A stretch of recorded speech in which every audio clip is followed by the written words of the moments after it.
Underneath the hood of the Enclave, there's only a single engine choice that's available, and that's a 2.5 liter turbocharged engine. Pushes out an impressive 328 horsepower, 326 pound-feet of torque. So let's get back up to highway speed here in 3, 2, and...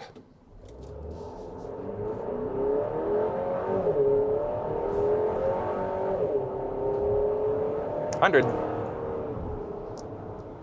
Not bad. I wasn't even using the paddle shifters there, which are available as an option too, but that is really acceptable performance. Again, for a vehicle this size. Now, granted, I'm the only one sitting in it right now, and there's nothing. I'm not towing anything. There's no gear, things like that, but that was pretty solid overall.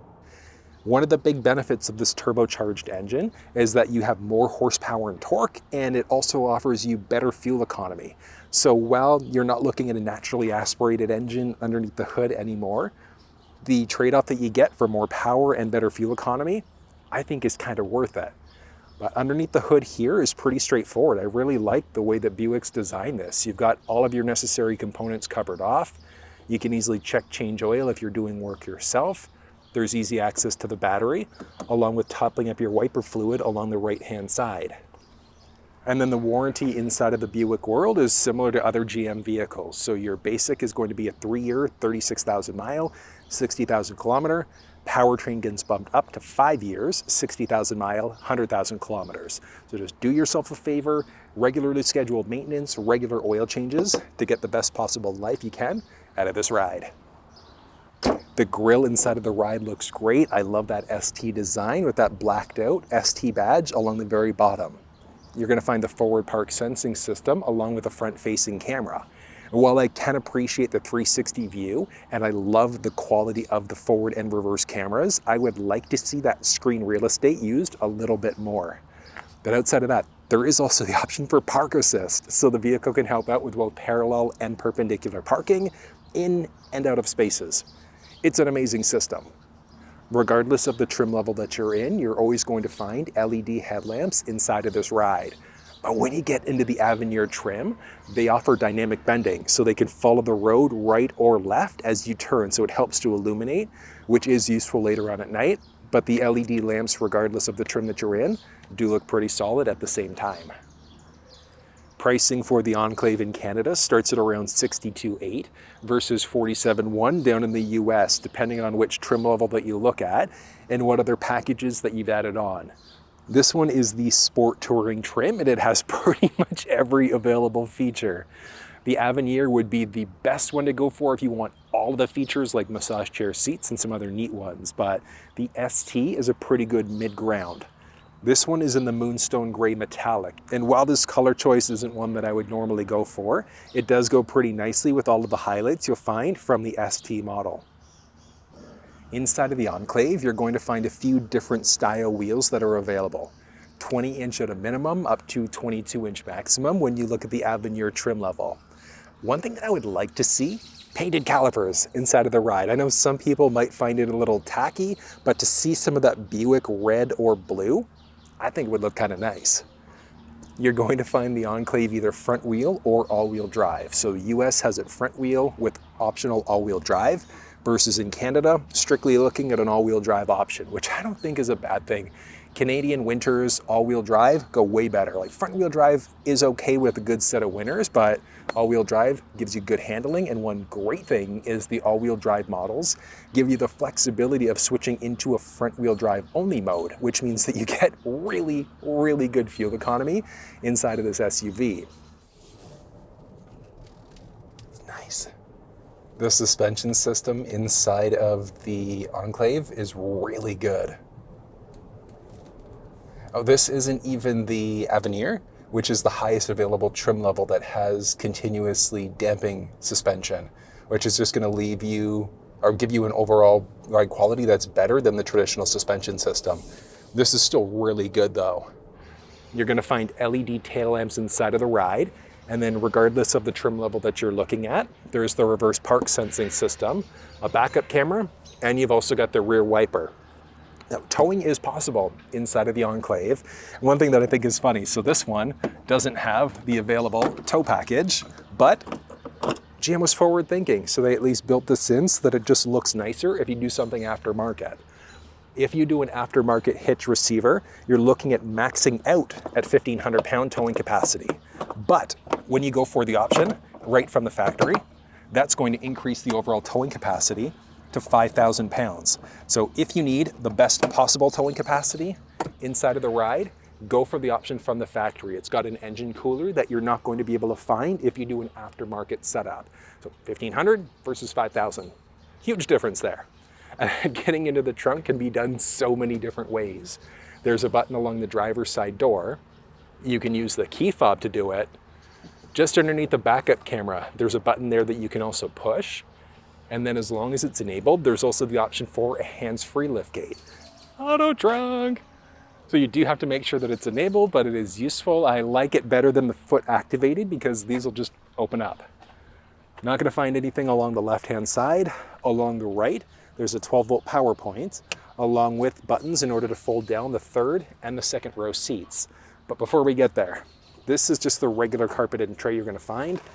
Then lifting that tray up, you're going to find a great amount of space underneath here. The cable for the block heater is also here too, which you're going to find along the front bumper, along the passenger side. And then there is a spare tire. In order to get to it, there are a whole bunch of these little clips. You just got to remove it both sides, and then you just pull the tray out. And that's going to give you access to the spare tire. And then if you need to change the tire out yourself, the jack stand is there, so you could do it. But one of the nice things about being a Buick owner is that you do also have access to roadside assistance. 5 years of coverage, and that's good for tire changing, lockout, fuel delivery, and a few other things too. It's one of the added benefits of being a Buick owner. And folding down the second and the third row seats, so you can fold down the left or the right side independently. So you're just going to button, push, and hold in order to do it. One thing, you might need to move the second row seats forward a tiny little bit in order for the seat to actually fold down. Then you could also fold down the second row seats from the inside, which makes sense if you need to move them forward. But if not, you could power release for that second row seat too. The cargo dimensions that you're looking at, the ones specifically behind the first row, they go from right where that trunk door would close to just in behind that little console armrest between the first row seats. So if the driver's seat, passenger seat were forwards or backwards, you'd lose or gain a little bit of extra space. And lifting up the second row seats, regardless of the trim, will be a manual process. And then this one, push and hold the button in order to raise it up. The only thing you have to worry about, raising up those headrests. And one neat thing about the liftgate is you can also set a unique height. So if your garage opens up to a certain point or you can't reach the button, all you do is set it to whatever height you'd like to. Once you have it set, there's a button on the outside there. So you're just gonna push and hold that button. And then it's gonna be locked into place, so it wouldn't go past that point. Filling up fuel inside of the Enclave is done just along the driver's side. And one thing is that even with the car door locked, the fuel door is unlocked. But one nice thing, so it is a capless system, it features anti-siphon technology. So someone can't just jam a hose down there to try to siphon out fuel. Fuel quality inside of the ride, regular 87 octane. So regular fuel is all you need to use. You could use a higher octane if you wanted to, it's just not necessary. When you look at the overall fuel economy inside of this ride, that's where the 2.5 liter beats out the 3.6 from last year, from the 2024s. You get excellent fuel economy inside of this SUV, especially when you look at coasting on the highway. Picking this up, it was a little over a 65 kilometer trip, and I was able to get about 8.6 liters per 100 cruising on the highway, which is like 15 to 20% better than what GM said to expect. So I absolutely love the overall economy that you get inside of the ride when you don't drive like a donkey. So if you're the type of person where the light turns green and you gun it, you're gonna get worse fuel economy. But if you granny drive it or you're just a little bit more of a casual driver, you do get pretty good fuel economy inside of this ride. Looking at the size of the Enclave, so I'm 6 feet tall for reference sake. It's a big SUV, it's seating for 7 people, which is great. And there is the option for crossbars, so if you need roof rack rails for a top carrier, you will find that available as an option. But getting inside the ride, first row, easy enough, plenty of space. Second row,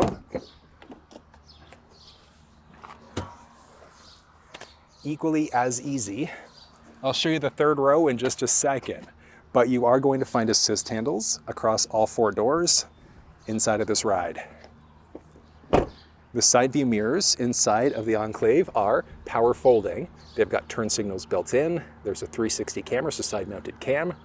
There's also a blind spot monitoring system. They're heated and they're auto dimming. So if somebody's behind you later on at night flashing their high beams out, it's going to dim for you automatically. There's intelligent access, so as long as you've got the fob on you, you can push there to lock or unlock the doors. Get to that interior in a second. You're going to find the option for driver's seat memory, along with basic controls for your side view mirrors, some window controls with some storage down low, and the release for the trunk. On the inside, basic pedals with your hood release, the regular carpeted mats. There is an illumination package available that would give you sills that light up. You've got power adjustable seats inside of every trim level, but inside of the Avenir trim, so the highest available option, you're also going to find massage chair seats for the first row. Beautiful. But let's see. Oh, so the seat's as far down as it's going to go out already, and I've got, it's ridiculous, like 5+ inches of headspace inside of this ride. This is wild, and I'm 6 feet tall. So 6'5", 6'6" even, maybe even taller, you'll be able to sit inside of this ride. Nice. And this is the ebony interior, and I gotta say that black with that black headliner, love it. There are so many things. I love that startup. The new kind of like wraparound screen looks pretty neat too. Oh, what do you think? I love it. And one neat thing is that your HVAC controls are there, but you've still got some actual dials there too. So buttons that you can touch in order to adjust your HVAC too. So heat, air conditioning, etc. But if you want full walkthroughs, like you want to know how to use the steering wheel buttons, go through the cluster, the infotainment, the head-up display, you'll find walkthroughs down in the description of this video. This vehicle has at least regular and adaptive cruise with the option for Super Cruise, which is full hands-free driving, and it also has automatic lane change assist. It's incredible. You'll find paddle shifters, basic controls for your blinkers, your wipers front and rear. Shifter here is kind of neat. Pull in for neutral, reverse drive. But there's so many features. It's wireless Android Auto and Apple CarPlay. There's ambient lighting inside of this ride, so you can select different colors. And the ambient light at nighttime does look pretty neat. You can adjust the brightness easily this way. But feature pack, there's the option for park assist inside of this ride too, so it can help out with parallel parking, perpendicular parking in and out of spaces. But if you want a full walkthrough on how that's used, you'll find it down in the description. There is the option for a head-up display inside of the ride. Not standard, but there is an option. But I think they did a great job here. I like that you've got regular HVAC controls here. So I know some people aren't crazy about having to fiddle through the screen, but you can also use a voice command prompt in order to do things like change radio stations. You can navigate using your voice, adjust climate using your voice, and so many other things, because this is based off of Android operating system. So this is essentially a full Google device. You can download additional apps to the vehicle, Alexa's here, and there are so many other things. You've got a few USB power points here. Down low, you've got a great amount of space with one of two 12-volt power points you're going to find inside of the ride. You've got this little dial there too, and that's going to let you adjust the volume. You could mute out audio or put the screen into a calming mode if you find it too distracting. There's a wireless charge pad, a few cup holders built in, an armrest that's non-lockable with a removable tray, and a great amount of space. Yeah, wrist deep. It's impressive still. Along the side, you've got this nice little highlight that follows through. Down low, there's a glove box that's non-lockable. There are two different speaker choices that you're going to find inside of this ride. They're both Bose. One of them is a 12 speaker. Inside of the Avenir, it's going to be a 16 speaker. And the audio quality is fantastic. And speaking of audio, you've got AM, FM, Sirius XM. If you had a USB stick with MP3s, your phone was connected, things like that. A lot of different options inside of this ride. Love it. Up overhead, there's at least an auto-dimming rear view mirror. Inside of the Avenir trim, you're also going to find a rear-mounted camera, and that's essentially going to turn this into a fully digital rear view mirror too. But it does have the auto-dimming functionality. Up overhead, you've got all of your basic controls there. So OnStar, SOS mode, 4-way blinkers, with basic controls for your sunshade for your panoramic roof. Look at that. Just opens things up so nicely. It is really slow to open, but still, that just opens things up, I think, so nicely inside of this ride. And from there, 2 different controls. So you've got 1-4, it's creating like a little breeze, or opening up the roof that way. And yeah, look at that. Beautiful day. From there, actually wonder, single button press? Yes, the single button press opens it up most of the way. Secondary press is that last little bit. You're gonna find sunglasses holder up overhead. There's a little ticket receipt holder on the outside, nothing on the in, but there's a vanity mirror that has lights built in. And then this also stretches out to block most of the sun that's gonna be hitting your face. So tiny little bit depending on how you sit with your seat there. But I like it. If you look at the visibility here, I mean, that pillar is pretty low profile, so you're not gonna run into any sort of visibility issues while you're driving. Oh, that's nice. All right, and second row time. Second row inside of the ride, you'll find that same highlight that you found along the driver's door. Basic window controls with some storage and a speaker. The seat is multi-way adjustable, but you can push this button in order to get into the third row. You can also use this to fold the seat flat, but there's also a bar between your legs. So if you need to move the seat forwards or backwards, you've got that flexibility. But I mean, I've got a great amount of knee space here, good amount of foot space and head space. With me sitting fully upright, is a little tight. I can sit upright though, so I'm looking at about 1.5 inches, maybe 2 inches of head space. But one cool thing, so that lever that you'd use in order to be able to fold the seat flat, you can take that, you can also give yourself a great recline. That's nice. Solid. And just back up from here. You've got a few cup holders there. You've got some HVAC controls too, so you can lock it out from the first row. So if people are fighting, you can lock it out there. There's an auto option. You can adjust it out there. Down low, you're going to find some power points. So 2 USB Type-C with 110 volt. The 110 here is not going to be standard. It is available optionally though. And then you've got a teeny little storage tray too. You're going to find a little mat pocket behind both the passenger and the driver's side. There's an assist handle. You've got some HVAC options there, along with a little light. And that's the same option here. So you've got your little assist handle. There's also your HVAC option there with your little overhead light control. And one nice thing that I like about the bench seats, getting into the third row. So one of the nice things here, you can just kind of shuffle back, which makes it easy. So this seat is as far back as it's gonna go, and that is tight. But what I did, I've got the passenger first row seat set up for myself being 6 feet, this one being set up for myself being 6 feet, and then this little feller is also set up that way too. But I mean, you can see here, I can still kind of fit, which is nice. You've got your tether points there if you need it, but is it the most comfortable third row seat out there? No, like sitting fully upright, the back of my head is touching. So I'd have to lean forward a little bit. I've got maybe 1 inch of head clearance space though, which is actually pretty nice. So could I fit back here if I needed to on a distance trip? Yes. I wouldn't want to though, because yeah, like I said, like the seat here, not overly comfortable there on the knees, but the cushion inside of the third row, it's like the forgotten seat in most manufacturers. And while it's not as comfortable as the second row seats, this is actually kind of nice. I don't mind the outboard. The middle seat though, oh yeah. Yeah, not so much. Middle seat's not really comfortable in most cars, and that's gonna be the same across the board here, but you've got your overhead seat belt. If you do have somebody here, it's nice. You've got a power point there with some cup holders. Same there, so power point with some cup holders too. Then along both seats, you've got this little feller, and that is going to let you slide the seat forward if you want to get in and out this way.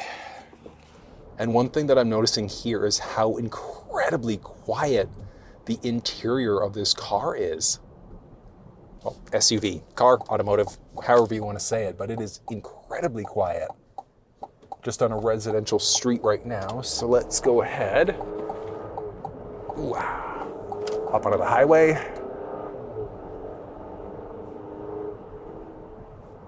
see what we can expect here. All right, some en route handling. Okay. Nice. It's good. The 2.5 liter engine, while it's not the most powerful engine, for a vehicle this size, it's more than enough to power it. More than enough, because there are cars that are this size and bigger that have smaller engines, but this one has a good amount of horsepower and torque based off of the vehicle size. And the best part is that this car also has Super Cruise, which is full hands-free driving. So when it's available, you'll get a message inside of the cluster screen letting you know that it's available there.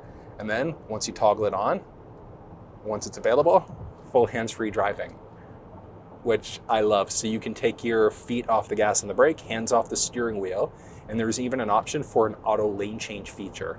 And what that'll do is if you're in whatever lane and traffic's going too slow, it can hit the turn stalk for you automatically and change lanes for you.